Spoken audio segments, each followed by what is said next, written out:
తెలుగు జాతి సదా స్మరించుకోదగిన వ్యక్తి సర్ రఘుపతి వెంకటరత్నం నాయుడని కాపు నాయకులు బసవ ప్రభాకర్ రావు, చిట్నిడి శ్రీనివాసులు ఉద్ఘాటించారు. సంఘ సంస్కృతగా, విద్యావేత్తగా, పవిత్రతకు సంకేతంగా బ్రహ్మర్షిగా పేరు పొందిన కీర్తిశేషులు రఘుపతి వెంకటరత్న నాయుడు 85వ వర్ధంతి సందర్భంగా ఆంధ్ర కాపు సద్భావన సంఘం తరపున గౌరవ అధ్యక్షులు బసవ ప్రభాకరరావు, ప్రధాన కార్యదర్శి చిట్నిడి శ్రీనివాస్, ఉపాధ్యక్షుడు సేతు మాధవరావు, దామిశెట్టి శ్రీనివాస్ తదితరులు ఘనంగా నివాళులర్పించారు.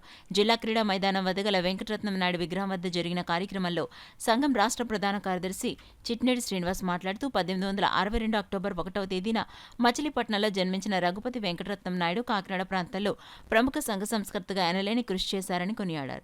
1904లో పిఆర్ కళాశాల ప్రిన్సిపాల్గా బాధ్యతలు చేపట్టి 1911లో తొలిసారి మన కాకినాడలో బాలికలకు ప్రవేశం కల్పించిన ఘనత ఆయనదేనన్నారు.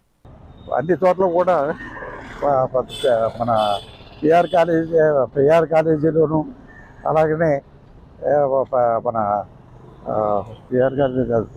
పిఆర్ కాలేజీ ప్రిన్సిపాల్ చేశారు. మద్రాసులో ఆయన ప్రొఫెసర్గా చేశారు, వైస్ ఛాన్సలర్ చేశారు.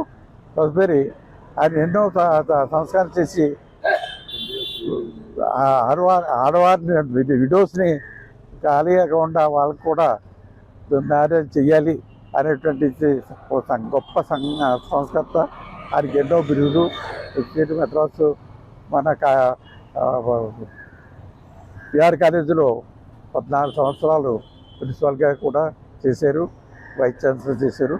ఆయన లేని లోటు మనందరికీ చాలా చూసినాం కాబట్టి వెంకటరత్నాయుడు జోహార్ జోహార్.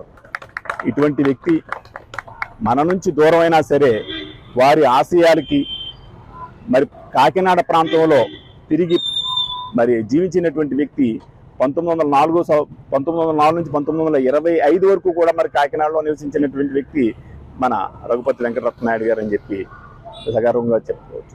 అలాగే పిఆర్ కాలేజీ వ్యవస్థాపకులు, అలాగే వీరి సోదరుడు రఘుపతి వెంకయ్య గారు cinema distributor, film maker, exhibitor అయినటువంటి ఈయన కూడా మరి ఎన్నో తెలుగు చలనచిత్రాలను మరి చేయటం, అలాగే తెలుగు చలనచిత్ర రంగంలో రఘుపతి వెంకయ్య పురస్కారాన్ని మరి ప్రకటించినటువంటి ప్రభుత్వం ప్రకటించి అనేక సంవత్సరాల నుంచి పురస్కారాలు అందజేస్తూ ఉంది. అటువంటి వ్యక్తి మనవాడైనందుకు మనం అందరూ గర్వించదగ్గగా ఉండాలి. అలాగే 85వ వర్ధంతి సందర్భంగా వారికి ధన్యవాదాలు అర్పిస్తా.